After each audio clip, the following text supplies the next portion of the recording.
السلام علیکم و رحمت الله و برکاته. بسم الله الرحمن الرحیم.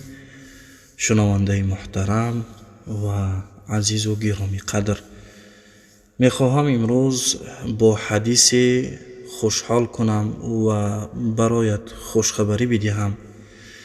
این حدیث را ام المؤمنین عایشه رضی الله عنها روایت کرده است و با شنیدن این حدیث عایشه رضی الله عنها خوشحال شد و خندید.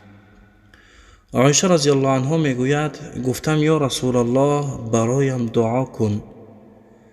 پس رسول الله صلی الله علیه و سلم فرمود بارا الها گناه عایشه را ببخش، چه گذشته و چه آینده و چه پنهانی و علنی. عایشه رضی الله عنها میگوید چنان خندیدم که سرم بر زانوام رسید. رسول الله صلی الله علیه و سلم فرمود دعای من تو را خوشحال کرد ای عایشه؟ عایشه رضی الله عنها گفت بله، چرا خوشحالم نکند یا رسول الله؟ رسول الله صلی الله علیه و سلم فرمود با الله سوگند این دعای من است در حق امتم در هر نماز تا روز قیامت. یا الله،